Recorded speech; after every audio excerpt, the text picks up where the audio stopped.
BBC বাংলার অধিবেশন প্রবাহতে আপনাদের স্বাগত। আজ আপনাদের সাথে লন্ডন স্টুডিও থেকে আছি মানসী বড়ুয়া। বাংলাদেশের সর্বশেষ গুরুত্বপূর্ণ আপডেট সংবাদে আপনাকে স্বাগত। শুরুতেই সংবাদ শিরোনাম, পরে বিস্তারিত।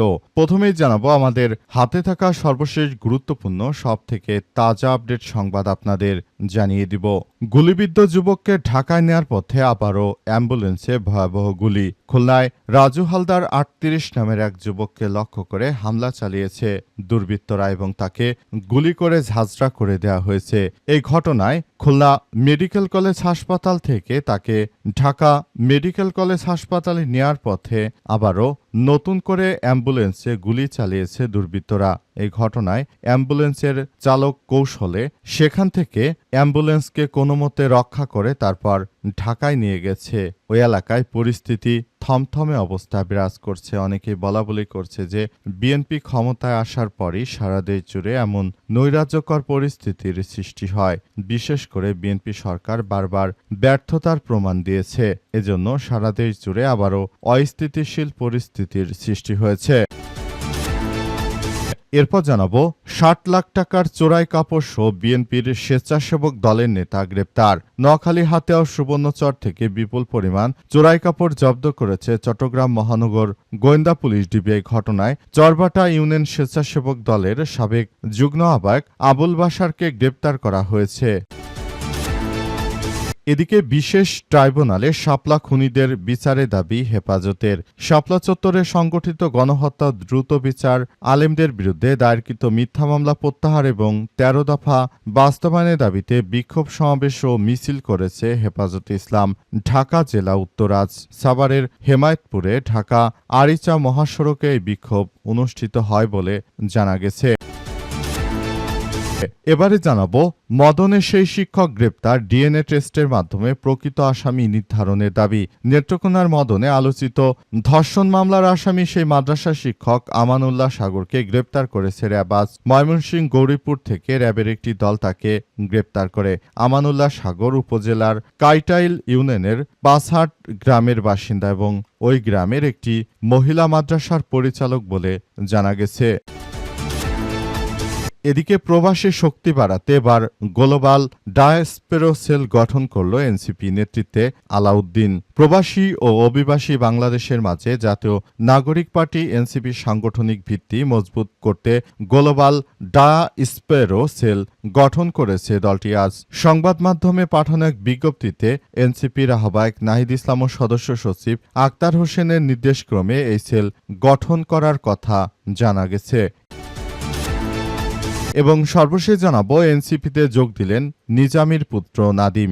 জাতীয় নাগরিক পার্টি এনসিপিতে যোগ দিয়েছেন জামাত ইসলামের সাবেক আমির মতিউর রহমান নিজামীর ছোট ছেলে ডাক্তার মোহাম্মদ নাদিমুর রহমান। আজ রাজধানীর বাংলা মোটরে ট্রেড সেন্টারে দলের অস্থায়ী কেন্দ্র কার্যালয়ে এসে তিনি দলের সদস্যপদ গ্রহণ করেন বলে জানা গেছে। যে নিজামী বাংলাদেশ জামাত ইসলামের আমির ছিলেন, তার ছোট ছেলে এনসিপিতে যোগ দেওয়ার ঘটনায় অনেকেই বলছে যে জামাত তাদের আদর্শ থেকে বিচ্যুত হয়ে গেছে, এজন্য এনসিপির নেতৃত্বের সঙ্গে তারা যোগ দিয়েছে। প্রিয় দর্শক, এতক্ষণ শুনছিলেন সংবাদ শিরোনাম, এবারে বিস্তারিত। তবে তার আগে বন্ধুরা অনুরোধ থাকবে এই সংবাদটিতে একটি লাইক দিন। এই চ্যানেলে আপনি নতুন হয়ে থাকলে আমাদের সংবাদটি দেখতে দেখতে চ্যানেলটি সাবস্ক্রাইব করে রাখুন। কমেন্ট করে বন্ধুরা আপনার মূল্যবান মতামত জানিয়ে দিন আপনি বিশ্বের কোন দেশ থেকে বা বাংলাদেশের কোন স্থান থেকে আমাদের সংবাদটি দেখছেন এবং শুনছেন। আর বন্ধুরা, সংবাদটি আপনার সোশ্যাল মিডিয়া ফেসবুকে শেয়ার করে বন্ধুদেরও দেখার সুযোগ করে দিন। আর বন্ধুরা, গাজা যুদ্ধে আপনি যদি নিরীহ ফিলিস্তিনিদের ভালোবেসে থাকেন, আমাদের কমেন্টে ইয়েস লিখে পুরো বিশ্বকে আমাদের এই গুরুত্বপূর্ণ তাজা আপডেট সংবাদটি জানার সুযোগ করে দিন। এবারে বিস্তারিত। গুলিবিদ্ধ যুবককে ঢাকায় নেয়ার পথে আবারও অ্যাম্বুলেন্সে ভয়াবহ গুলি। খুলনার রাজু হাওলাদার ৩৮ নামের এক যুবককে লক্ষ্য করে গুলি চালিয়েছে দুর্বৃত্তরা।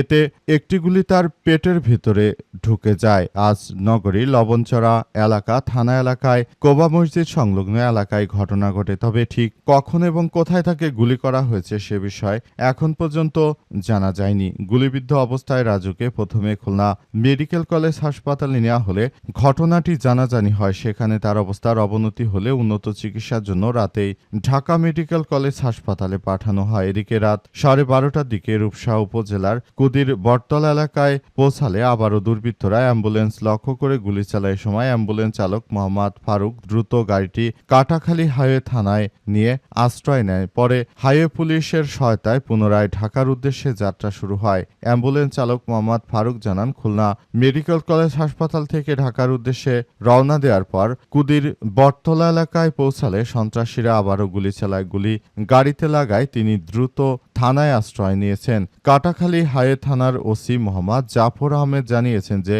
গুলিবিদ্ধ এক রোগীকে ঢাকায় নেওয়ার পথে দুর্বৃত্তরা অ্যাম্বুলেন্স লক্ষ্য করে আবারও গুলি চালিয়েছে বলে আমাদের থানায় এসে তারা আশ্রয় নিয়েছিল।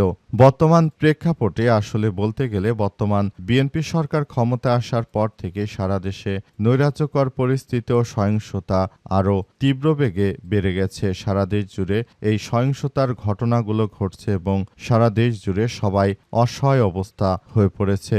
বিএনপি সরকার যতবারই ক্ষমতা আসার পর থেকে সারা দেশ জুড়ে এই ধরনের সহিংসতার ঘটনাগুলো প্রতিনিয়ত ঘটে থাকে। এর আগেও যখন তারা ক্ষমতায় এসেছিল তখন কিন্তু সারা বাংলাদেশে তারা একটি ত্রাসের রাজত্ব কায়েম করেছিল এবং বর্তমান সময়েও সেটি আবারও তারা একটি ত্রাসের রাজত্ব কায়েম করছে। বিএনপির এই সন্ত্রাসী কার্যক্রম দেখে মানুষ অতিষ্ঠ হয়ে পড়েছে। সবাই আবারও বলছে আবারও সেই শেখ হাসিনার সময়ের মতো একটি ত্রাসের রাজত্ব কায়েম করা হচ্ছে। এটি আসলে কোনোভাবেই মেনে নেওয়া সম্ভব নয় বলে নিশ্চিত করা হয়েছে এবং আরও জানানো হয়েছে যে এই ধরনের ঘটনা ভবিষ্যতে না ঘটুক সেই প্রত্যাশা করি আমরা সবাই। ৬০ লাখ টাকার চোরাই কাপড় সহ বিএনপির স্বেচ্ছাসেবক দলের নেতা গ্রেপ্তার। নোয়াখালীর হাতিয়ার সুবর্ণচর থেকে বিপুল পরিমাণ চোরাই কাপড় জব্দ করা হয়েছে, যার বাজার মূল্য ৬০ লক্ষ টাকা। এসব কাপড় বিএনপির নেতা আসলে নিয়ে যাচ্ছিল বলে জানা গেছে এবং তিনি এই কাপড়গুলো নিয়ে আসলে তারপর সরকারকে ভ্যাট ট্যাক্স ফাঁকি দিয়ে চোরাইভাবে কাপড়গুলো নিয়ে যাচ্ছিলেন বলে জানা গেছে। এরপরই এগুলো জব্দ করা হয়েছে। জব্দ করা কাপড়গুলো ইতিমধ্যে থানায় হস্তান্তরের প্রক্রিয়া চলছে এবং বিএনপির ওই সন্ত্রাসীকে আটকের চেষ্টা চলছে। সারা দেশ জুড়ে বিএনপির এই ধরনের সন্ত্রাসী কার্যক্রমগুলো আসলে সবার সামনে আসছে এবং সবাই যার যার জায়গা থেকে এগুলো তারা চালিয়ে যাওয়ার চেষ্টা করছে এবং পুরো দেশ জুড়ে যে ধরনের সন্ত্রাসী কার্যক্রম শুরু হয়েছে সেটি আসলে কোনোভাবেই গ্রহণযোগ্য হতে পারে না বলে উল্লেখ করা হয়েছে এবং মধ্যপ্রাচ্য জুড়ে মার্কিন যুক্তরাষ্ট্র যে ধরনের সন্ত্রাসী কার্যক্রম শুরু করেছে বাংলাদেশও ঠিক একইভাবে রাজনৈতিক দলটি ক্ষমতা আসার পর থেকে দেশ জুড়ে এক ভয়াবহ আতঙ্ক ত্রাসের রাজত্ব সৃষ্টি হয়েছে। বিভিন্ন জায়গায় হামলা ভাঙচুর সহ সাধারণ মানুষের বাড়িঘর থেকে চাঁদা আদায় বা ফ্যাক্টরি দোকানপাট থেকে চাঁদা আদায় সহ বিভিন্নভাবে তারা এমন সব কার্যক্রম চালিয়ে যাচ্ছে যে তাদের এই কার্যক্রম দেখে সবাই অতিষ্ঠ হয়ে পড়েছে। তারা যার যার জায়গা থেকে বলাবলি করছে, এটা কোনোভাবেই আসলে মেনে নেওয়া যায় না। তারা যেটা শুরু করেছে সেটা ইতিহাসে বিরল। বিশেষ ট্রাইব্যুনালে শাপলার খুনিদের বিচারে দাবি হেফাজতের। শাপলা চত্বরে সংগঠিত গণহত্যার দ্রুত বিচার, আলেমদের বিরুদ্ধে দায়েরকৃত মিথ্যা মামলা প্রত্যাহার এবং ১৩ দফা বাস্তবায়নের দাবিতে বিক্ষোভ সমাবেশ ও মিছিল করেছে হেফাজতে ইসলাম ঢাকা জেলা উত্তর। আজ সাভারের হেমায়েতপুরে ঢাকা আরিচা মহাসড়কে বিক্ষোভ অনুষ্ঠিত হয়। সময় হেফাজত ঢাকা জেলা উত্তরের সভাপতি ও জাদুরচর মাদ্রাসার মোহতামিম হাফেজ মাওলানা আলী আকবর কাসেমি বলেছেন, দীর্ঘ সময় পেরিয়ে গেলেও বর্তমান সময়ে শাপলা জেনোসাইডের সুষ্ঠু বিচার না পাওয়া পর্যন্ত আমাদের এই কার্যক্রম চলমান থাকবে বলে সেখানে উল্লেখ করা হয়েছে এবং আরো বলা হয়েছে যে তারা যেভাবে আমাদের উপর অত্যাচার করে নির্বিচারে সাধারণ মানুষ হত্যা করেছিল এবং খুন করেছিল, তাদের এই সন্ত্রাসী কার্যক্রম আসলে মেনে নেওয়া হবে না বলেও নিশ্চিত করা হয়েছে এবং আরো জানানো হয়েছে বর্তমান সময় সবথেকে বড় সমস্যা যে সৃষ্টি হয়েছে সেটা হচ্ছে যে তারা শুরু থেকে ক্ষমতায় আসার পর থেকে সারা দেশ জুড়ে গণভোট বাতিল সহ যে ধরনের প্রতারণা মার্কা কার্যক্রম চালিয়ে যাচ্ছে বিএনপির নেতাকর্মীরা সেটি প্রথমে বন্ধ করতে হবে বলে উল্লেখ করা হয়েছে এবং আরও জানানো হয়েছে যে এই প্রক্রিয়ার মধ্য দিয়ে সবাইকে এগিয়ে যেতে হবে এবং সবাইকে বলবো আপনারা যার যার জায়গা থেকে তারপর সামনের দিকে এগিয়ে চলুন। সারা বাংলাদেশ জুড়ে যদি আপনারা এই গণভোট বাতিল করে তারপর অধ্যাদেশগুলো এভাবে চালাতে থাকেন সেটি এদেশের জনগণ কখনোই মেনে নেবে না এবং শাপলার গণহত্যার প্রকৃত বিচার করতে হবে। মদনের সেই শিক্ষক গ্রেপ্তার, ডিএনএ টেস্টের মাধ্যমে প্রকৃত আসামি নির্ধারণের দাবি। নেত্রকোনার মদনে আলোচিত ধর্ষণ মামলার আসামি সেই মাদ্রাসা শিক্ষক আমানুল্লাহ সাগরকে গ্রেপ্তার করেছে র্যাব। আজ ময়মনসিংহের গৌরীপুর থেকে র্যাবের একটি দল তাকে গ্রেপ্তার করে। আমানুল্লাহ সাগর উপজেলার কাইটাইল ইউনিয়নের কাছাট গ্রামের বাসিন্দা। ওই গ্রামের একটি মহিলা মাদ্রাসার পরিচালক তিনি। মদন থানার ভারপ্রাপ্ত কর্মকর্তা ওসি তরিকুল ইসলাম এই তথ্য নিশ্চিত করে জানিয়েছেন যে আজ অভিযুক্ত আমানুল্লাহ সাগরকে গ্রেপ্তারের বিষয়টি র্যাব আমাদের নিশ্চিত করেছে। বিষয়ে আইনি প্রক্রিয়া চলমান। স্থানীয় বাসিন্দা এজেহার ও পুলিশ সূত্র থেকে জানা গেছে ওই শিক্ষক 4 বছর আগে একটি মহিলা কওমি মাদ্রাসা প্রতিষ্ঠা করেন। শিশুটি তার নানার বাড়ি থেকে সেখানে লেখাপড়া করত। শিশুটির বাবা তার মাকে ছেড়ে অন্যত্র চলে যায় জীবিকার তাগিদে। মা সিলেটের একটি বাসায় গৃহ পরিচারিকার কাজ করেন। শিশুটির মা বলেন, গত বছরের 2 নভেম্বর বিকেলে মাদ্রাসা ছুটির পর মাদ্রাসার হুজুর আমার মেয়েকে ডেকে নিয়ে মাদ্রাসা সংলগ্ন মসজিদ ঝাড়ু দিতে বলে। সময় মাদ্রাসা এবং অন্য শিক্ষক শিক্ষার্থীদের বাড়ি চলে যায়। ঝাড়ু শেষে হুজুরের কক্ষে ডেকে নিয়ে ভয়ভীতি দেখিয়ে ধর্ষণ করে। কিছুদিন আগে আমি বাড়িতে আইসা দেখি আমার মেয়ের পেটটা অনেক বড়। পরে আমি জিজ্ঞেস করলাম যে কি হয়েছে। সে জানায় হুজুর এই কাজ করেছে। এরপর পরীক্ষা নিরীক্ষার পর নিশ্চিত হয়ে যে সে 7 মাসের অন্তঃসত্ত্বা।